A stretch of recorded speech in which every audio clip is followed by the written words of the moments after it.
Welcome to Tara Institute. My name's Judy and I've been coming here for a very long time. So hopefully I can share some of the things I've learned over that long time.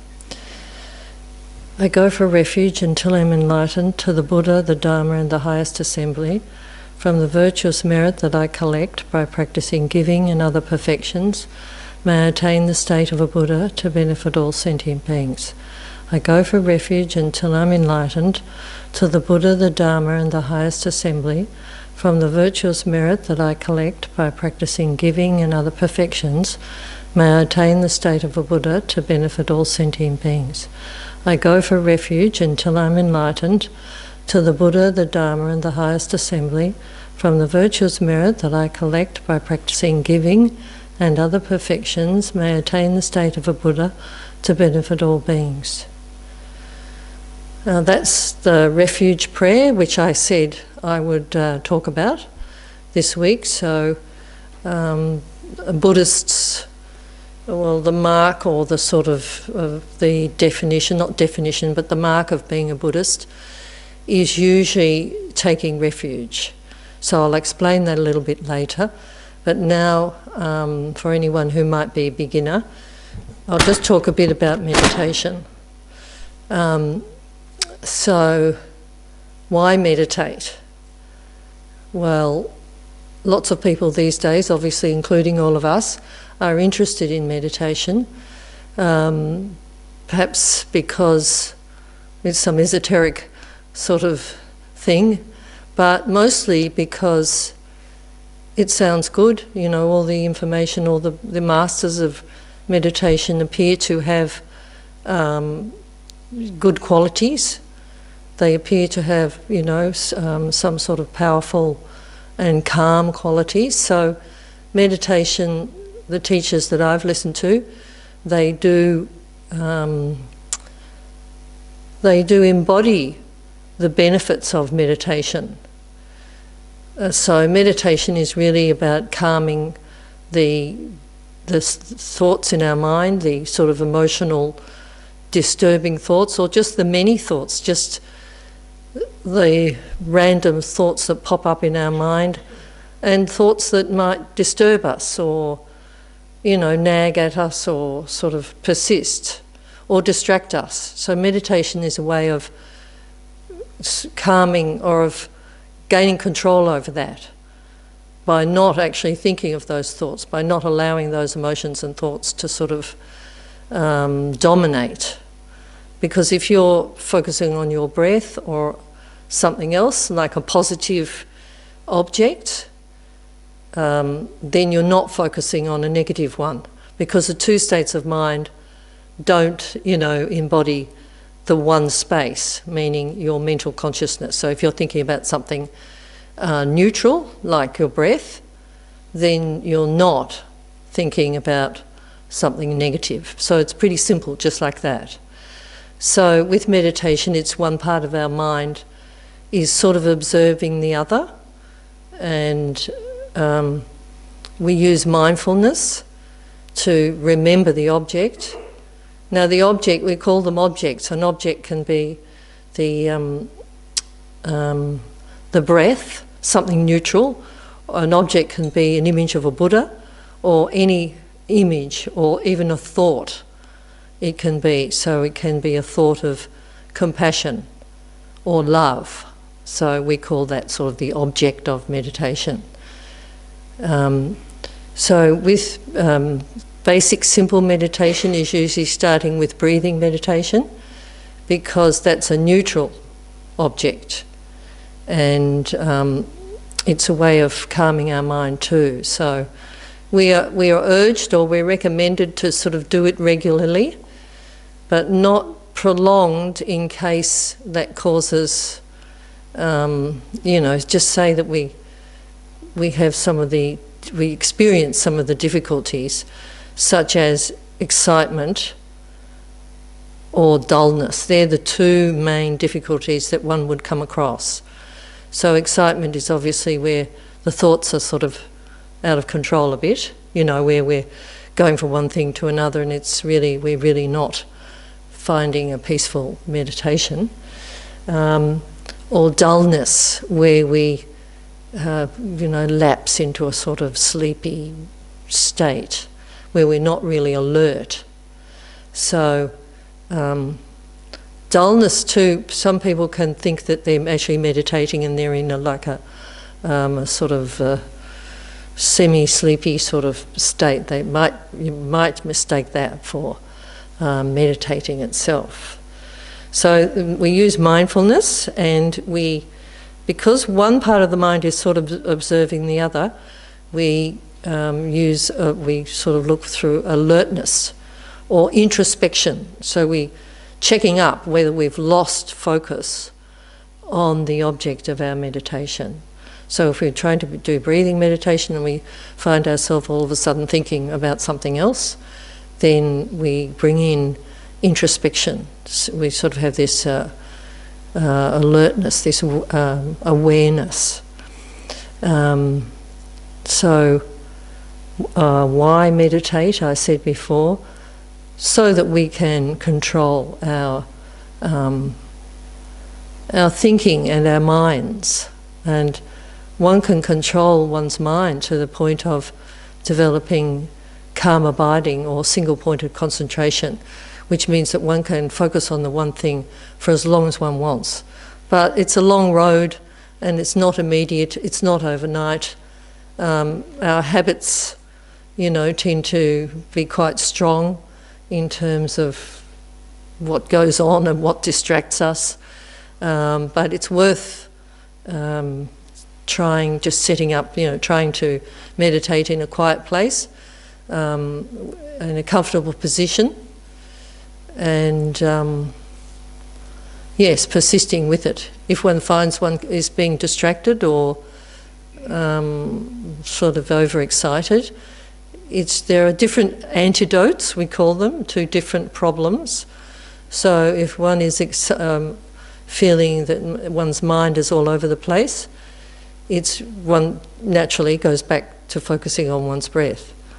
And if one can meditate on something like impermanence, like meditate on a solid topic to focus. And so then if one experiences dullness, I think one should maybe, make sure your eyes aren't closed, that you're not sort of feeling drowsy with your eyes closed. And then maybe try and focus on the breath. But if the dullness persists, then it's best not to continue. So they recommend Geshe Doga recommends short meditations. Like if you can focus on your breath for just 1 minute, and then the next time for 2 minutes. As long as you get it right, you feel as though you've managed to do that. So they're all preliminaries. The place we should try and meditate in should be not with too much distraction. A quiet place, in our house, in a room somewhere that's quiet. And we can set up offerings. We do have water offerings. As you can see on the altars here, there's all along the altar, there are water bowls filled with water. So they use water because it's usually cheap and available, like in Tibet or in India in monasteries. And the water represents water for drinking, which is an Indian custom. Was when they had a guest, when anyone had a guest, they would offer them, water for drinking, water for washing, and then water. The third bowl of water represents flowers that you might put in a room of a guest, and the next bottle of, sort of container of water would represent lights, because one would have tea candles or lights, but this is all in terms of the water bowls. And then food, the next water bowl represents food, and then music or perfume you can have. So one can make those sorts of offerings as water bowls, and then other things if one wishes. to set that up.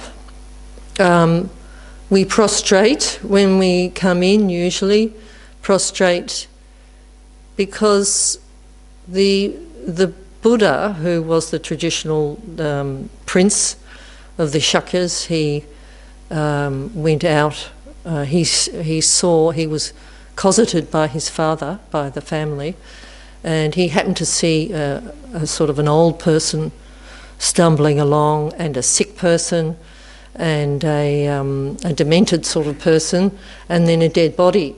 So he was quite affected by this and decided to find out how come there's all this suffering outside the palace. And so he meditated for 6 years in ascetic conditions, you know, like you've seen the pictures of him really skinny, and he felt after that, he was with a few other people, I think, in the forest, he felt after that that wasn't the way to find out why we suffer. So anyway, the Buddha, if one prostrates to the fantastic state or realizations that the Buddha attained through the ascetic practices and then through meditating to get his mind completely clear and powerful and all-knowing, that's what the Buddha achieved. There have been lots of people who have attained Buddhahood, well, a small amount, but more than just the one. So we prostrate to the fantastic state of mind that the Buddha attained for the benefit of others. So you might think, well, you know, okay, the Buddha attained these fantastic states of love and compassion and wisdom. How come we're all still suffering? Well, we have to make the effort ourselves. So, you know, one of the analogies is that if you sleep in a room full of medicine, it's not going to cure you. Or the sun shines, if the sun shines but shines onto a room that has the curtains all drawn, it's not going to shine in that room. So, in other words, we can follow the, you know, the ideas or the way that the Buddha himself attained enlightenment. There's a long path, I think, you know, but there are people who have followed that path and who have attained enlightenment, which enlightenment is adopting all the positive qualities that one can and abandoning all negativities and attaining states of wisdom and love and compassion. So, well worth it. And examples of that are like, well, His Holiness the Dalai Lama, you know, and Geshe Doga, he says that he practices in this way. And he says he had to abandon his family and leave Tibet, and he was really poor and his robes were all, you know, almost threadbare. But he always focused on the Dharma, as they say, the Buddha's teachings.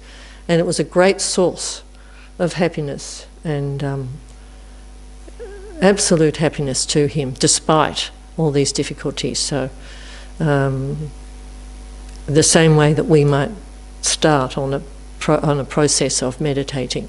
And the same as His Holiness the Dalai Lama. He had to leave his country. He was, you know, certain people didn't say very nice things about him, and he had to leave his country, had to see all his countrymen coming over the mountains and just being so bereft and so upset. But he follows this path of the Dharma. So there are people that attest to its, you know. So that's why we prostrate to the... But one doesn't have to. When one comes in here, one doesn't have to prostrate. So having mentioned a little bit about meditation, we could do some breathing meditation now. So with the breathing meditation, we are just trying to just focus on our breath so that we can get some sort of calm state of mind and to experience, maybe even to see how our minds are pretty sort of busy. So we usually dedicate. No, not dedicate. Dedicate comes at the end. We set a motivation, because the motivation that you set sort of enables or ensures that the process you go through pretty well follows that sort of motivation. So our motivation can be to just experience meditating on our breath in order to calm our mind and to experience for ourselves the benefits of that. And then right up to wanting to our meditation to be a cause for us in the future to become enlightened for the benefit of all beings. So we focus on our breath, and our position, our posture should be comfortable, basically. Just briefly I'll mention we can sit in cross-legged or in a chair, that's fine. And our hands, right hand over our left. Doesn't have to be, can be the other way around, but that's how I do it. And our thumbs touching, and our shoulders, just check that our shoulders are relaxed. And our arms, our elbows are sort of relaxed, not too tight in the body, not too far out. And our tongue up on the top palate. Our eyes can be partly opened. And so now we focus on the breath going in and out of our nostrils. And we sort of try and visualize it so we're even focusing more on it, say.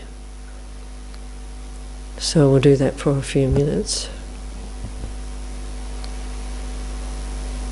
And if you lose concentration, just go back to your breath and try and keep the breath in your focus 100%.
while maintaining one's posture. Once we can think of all the enlightened energy in the world coming in as white light through our nostrils, and then breathing out in the form of black smoke that disappears into the universe in the form of black light or black smoke when we exhale.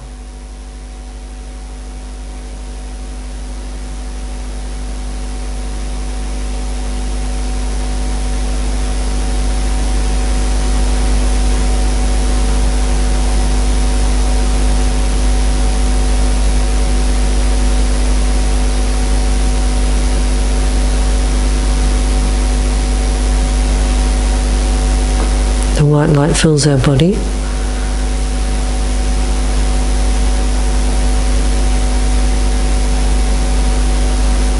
And any difficulties, physical or mental, we breathe out.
Back to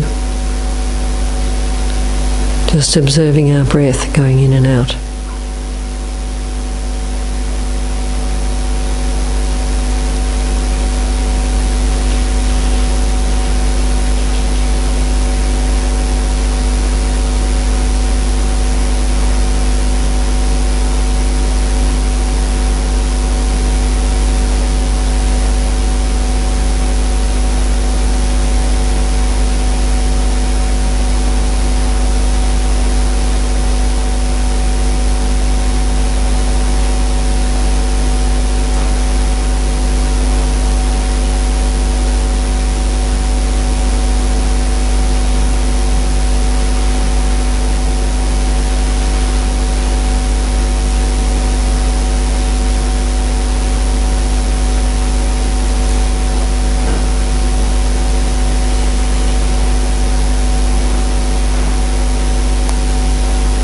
Okay, we can relax there if you're not already. So any comments? Oh, sorry. Oh, lovely for after the meditation. Any comments or anything about that? Where's Damien? No, not really. That's fine with that. Everyone feels they can cope with that. Okay, so I'll talk about refuge a bit later. I was going to talk about the mind, because we meditate with the mind. Mind is not physical at all, has no physicality. The mind is just pure energy, awareness. It's pure awareness. Well, the characteristics of it are like clarity and knowing or awareness. So the clarity is that it can sort of reflect and see objects, and the awareness or the knowing is it has the ability to know the object, to know what it is, and then other minds come in and discriminate and sort of have a lot to do with that object. But so mind is clarity and awareness. So the nature of our mind is obviously this energy. Now, this moment of mind comes from the previous moment, and that moment comes from the previous moment before that. And as I mentioned last week, we have this concept of beginningless mind. So the mind, we weren't created, Buddhists believe, not created by God, but it's the law of cause and effect. So, our mind has been beginningless. So obviously it's had beginningless births, and so they're beginningless mothers. So we've all been each other's mothers over and over again, repeatedly, according to this theory. So mind is not, it's clear in knowing, and it's not anger, the angry emotions and angry thoughts and desirous thoughts and jealous and all the other qualities, they're not intrinsic to the mind. They're not inherent in the mind, because the mind is this clarity. If all those thoughts and things were inherent in the mind, then we'd always be angry, or always be whatever came first, desirous. They're like the clouds in the sky. They come, the thoughts and feelings and emotions, they come, they pass through, and then they go on, they disappear, but only to rise again, apparently. So that means that we can become enlightened in the sense that we are not these negative minds. They're not intrinsic. They are part of our mind because they arise in the mind. They arise within the mind. It's like shining, if you have a pane of glass and shine a red light through it, that pane of glass appears red. But in fact, it's not. It's just whatever is being affected by it. So the mind is, our mind, to understand this and to know this and try and experience the clarity of our mind and the continuity of our mind, that is another meditation that one can do. One can, just try and experience the mind as like a clear autumn sky, completely clear. I don't know why they say autumn, but, without. And to see that, our negativities are not part of us. Well, they are part of us, but they're not, they're not there forever. And we can go beyond them or surpass them. So, in terms of meditation, once again, talking about meditation, we are told that by learning, how we learn is by listening. We listen to the teachers, and maybe that includes reading, and we contemplate, whether we think that what we've heard is logical, or whether it's doable, or whether it makes sense, or whether it's a bit too esoteric. So we contemplate that, and we sort of think about what we've learned. And then another deeper way to understand something is through meditation. So there's different types of meditation, but we can then meditate on, say we're told that our mind is clear and knowing. We can meditate on that. And so meditation sort of gives us a more profound, deeper understanding of what we might have heard or contemplated on. And so through meditation we can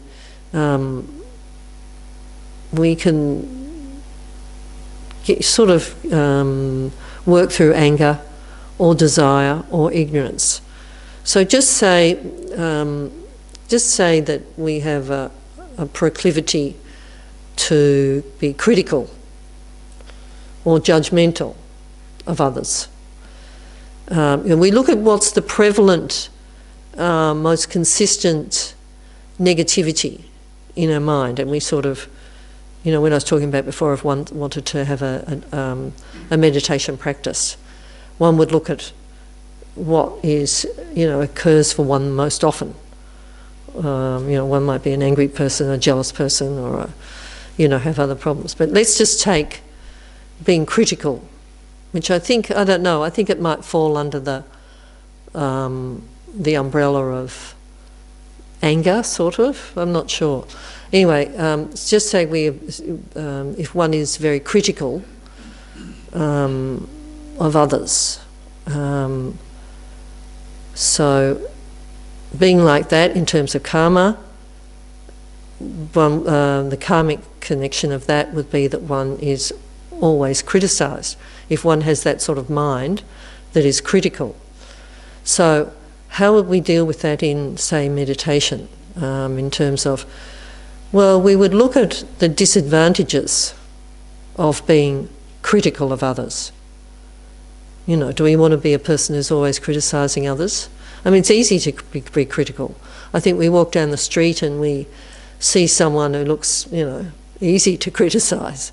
And we're often criticising maybe especially family members, I don't know. But so we think, well, what are the disadvantages of being a critical person?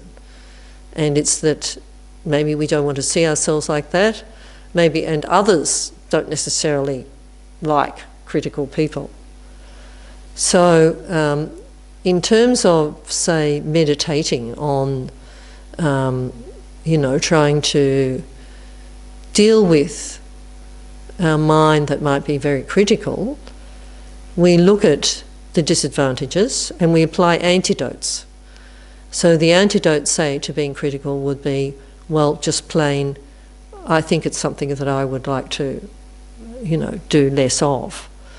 Or we can say, well, those people we are critical of, really, they're just trying to be happy. And, they're trying to be happy and they're trying not to suffer. They're just like us. Even though we think that they're going about it the wrong way, others are just, as I say, just want to be happy and they don't want to suffer. So we need to develop, then we can also look at developing more love and compassion for others. So the immediate sort of response is not to be critical. And then don't forget that others can be critical of us because we're not, perfect, even though we think we might be. So in terms of a meditation on that sort of thing, I mean, if one feels that one has more anger in one's mind, one would meditate on patience, And patience is seeing the disadvantages of being impatient and the advantages of being patient. Say if one sort of had a problem with attachment, always wanting things higher and better and newer and things, one would look at the antidote, which would be to see that those things do not intrinsically have those qualities. So these are sort of things we can apply in meditation. So we could do a little meditation now on, just say, to deal with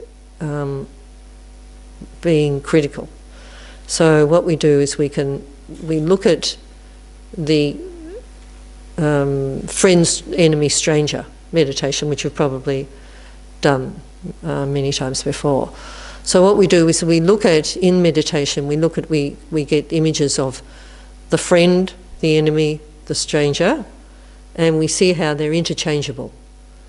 And so, criticising enemies, because an enemy could have been a friend before you had a fight with them or an argument, and a friend could have been an enemy before there was some rapprochement or something happened. So in terms of separating us and them and being critical, it's good to have some sort of equanimity. And the stranger, who we're just not interested in, we don't think they're very interesting, or we don't know them, they could have been a friend in past lives. Oh, of course we're talking past lives now as well. because Buddhists have this, remember, this, beginningless mind. So we'll do a meditation on this equanimity, as we call it. So if we sit comfortably,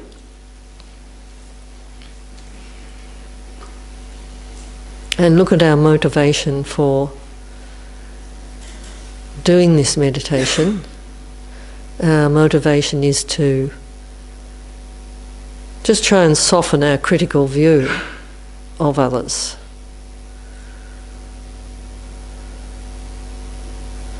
To try and have more equanimity.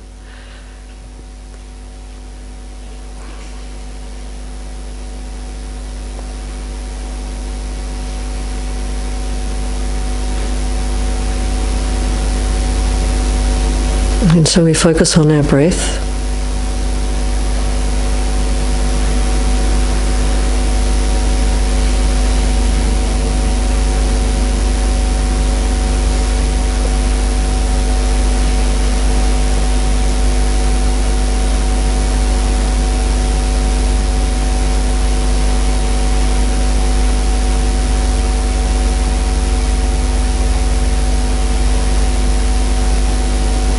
And then we imagine in front of ourselves a friend, someone, a family member or a friend, a person we label friend.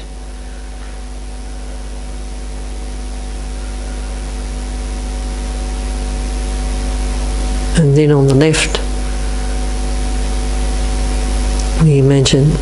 we visualize someone we call enemy or annoying person, someone we dislike.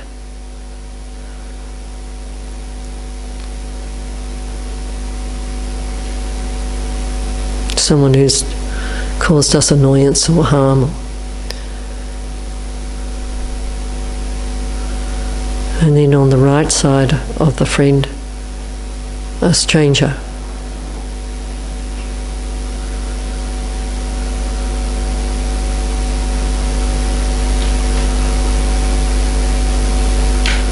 Now we go back to the friend, who might be labelled friend now, but could easily turn into an enemy. One wrong word, or two.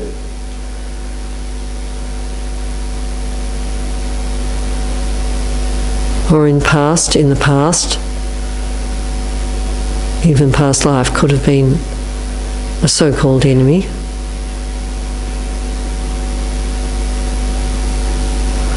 So the label is really in our own mind.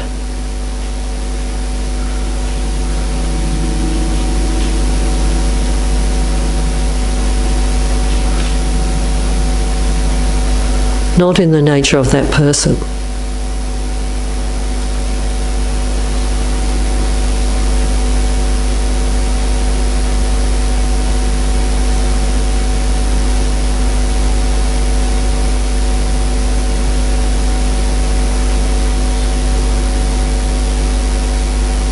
And then we look at the enemy, or the annoying person,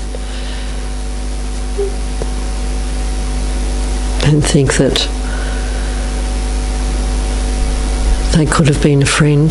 They probably were a friend in the past, in past life.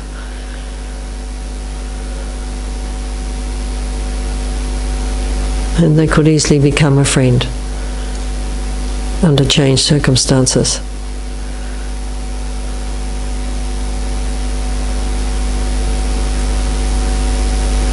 Either making amends or having come to a terrible situation that we feel compassion for.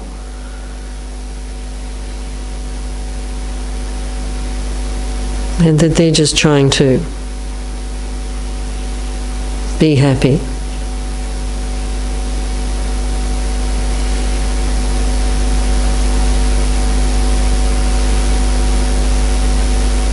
Even if they do have an angry mind, or a misguided sense of things.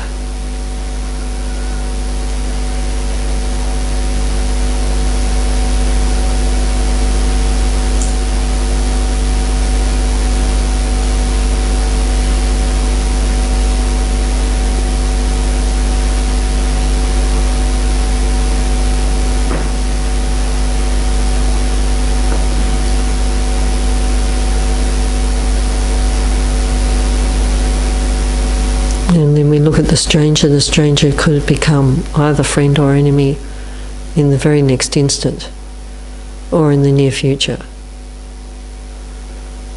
and was probably both in past lives.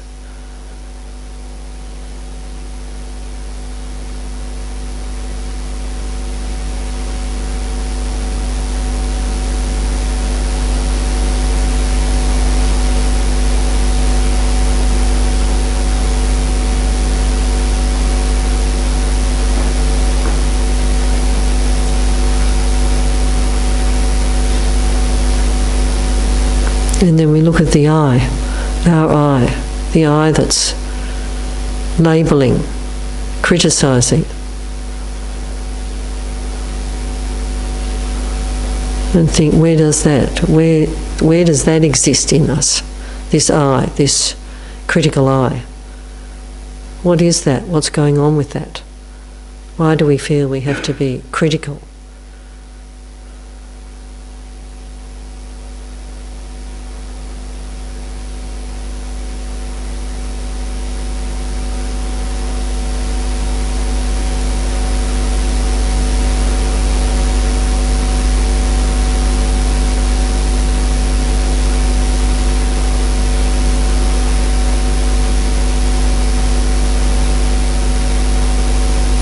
Does it make us feel better?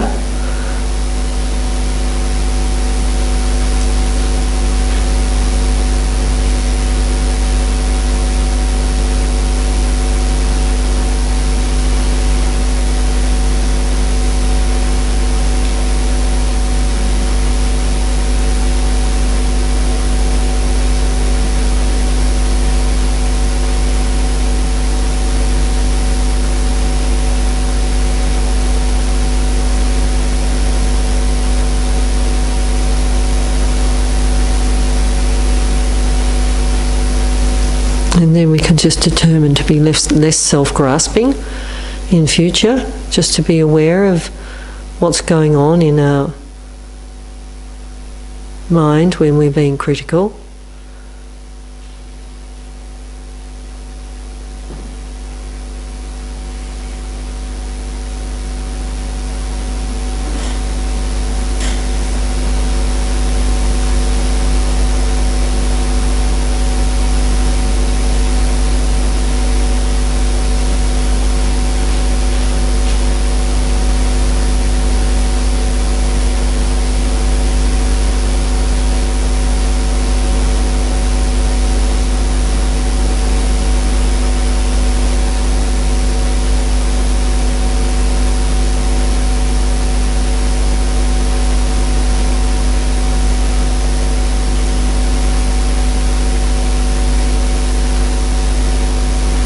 And then we can relax now.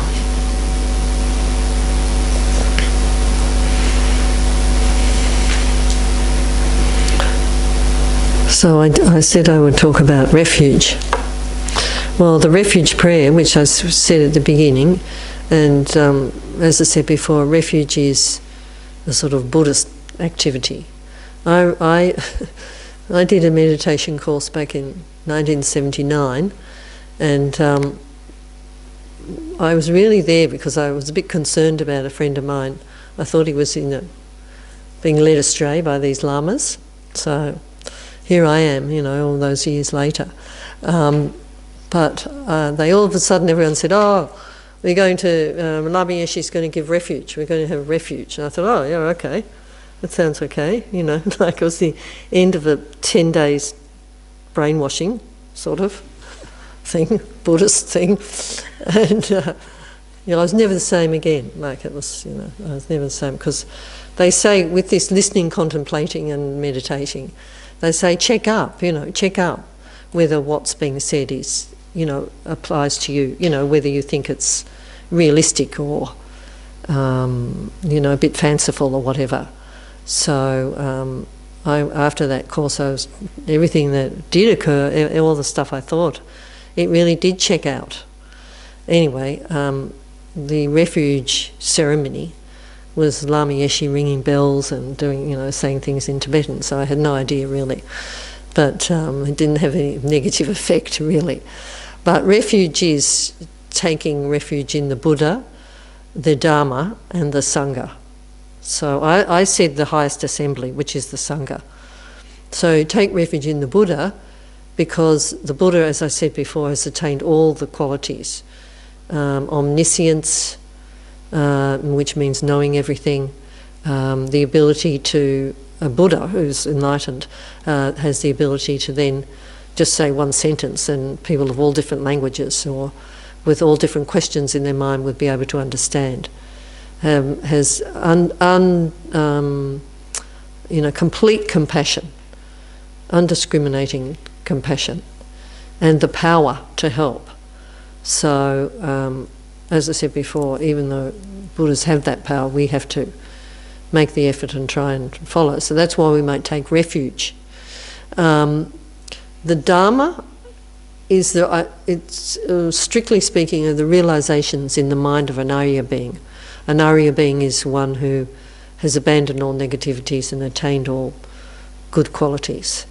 So it's the realizations. It's actually the cessation of suffering in the Four Noble Truths, the Dharma. It's the teachings of the Buddha, basically. But it's also the cessation of suffering, which is the Dharma. The Sangha are the people who practice, and usually strictly it refers to the people who have these realizations. But all Sangha, all people in robes, usually ordained people, deserve that respect. So we take refuge in the qualities because, normally in all our everyday life we take refuge in, we think that we have other refuges. We have money, we think that if we make enough money we'll be happy, but how much money does one have to be, really happy? Is there a limit to that? And then we look at all the rich, like some people who have like unlimited money. A lot of them are very happy, of course, but there are some that are not. So having the money doesn't make everybody happy. We have refuge in that. We have refuge in relationships, but they're very unreliable. Can be, So we have all our modern refuges, and the traditional meaning of refuge being a place of safety.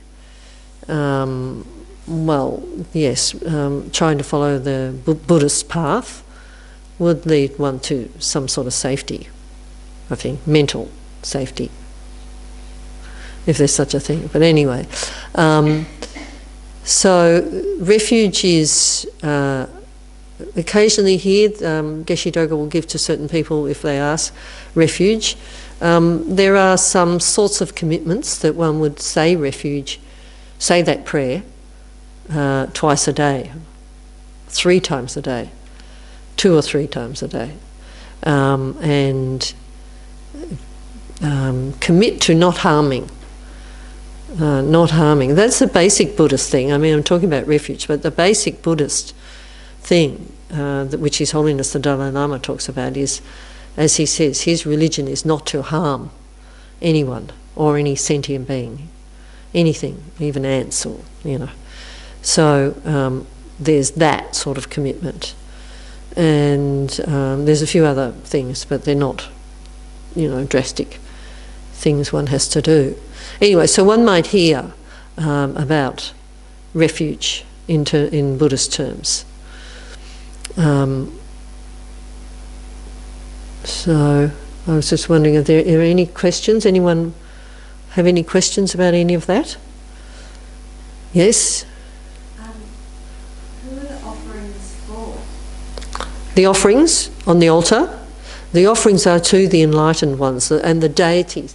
Those, they call them tankas in Tibetan, of deities. The green Tara up here. I don't know if did anyone see the big green Tara that was at Hamer Hall?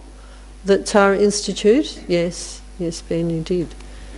Oh, well, that wasn't amazing. It's going up, it was at White Night in Melbourne, but it was at Hamer Hall. It was a massive Tara with the 21 taras. So the offerings are to, these are the deities. Now deities are the sort of embodiment of certain qualities that the Buddha has. So Tara is the sort of, embodies the quality of activity, being ready to act for sentient beings. Avalokiteshvara Chenrezig is the Buddha of compassion, this one here. And that one's the 21 taras. So the offerings are to the enlightened ones and the Buddha and all Buddhas, because they say there's all Buddhas all around. There's all enlightened beings, but we can't see them because we sort of have a gross perception. And it's to them. And even though they've already got enlightened minds, we make offerings so that they call uncontaminated bliss that they have. So we make offerings that uncontaminated bliss may be regenerated again. Even though they don't need anything really. But we do it in order to also get merit. Buddhists talk about merit. And merit is sort of like a good karma sort of thing. Like if we make offerings and we have positive mind and, we've been practicing some sort of generosity in our mind, then we get merit or good feeling from that. So that's why one would make offerings. Sort of generosity, really, You might offer a flower or, something. Yes? Did Tara and the White Lady exist in human form? They did, yes. Well, Tara, the story of Tara was that she was born from...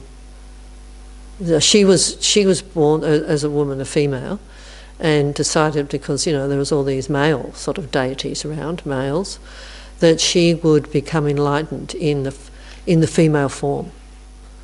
So then, when she died, when she passed beyond sorrow, as they say, yes, initially in human form, and then into, but then apparently. Buddhas manifest as, as Sangha, as like the Tibetans would say, well, His Holiness, is a Buddha. They say he has Buddha qualities.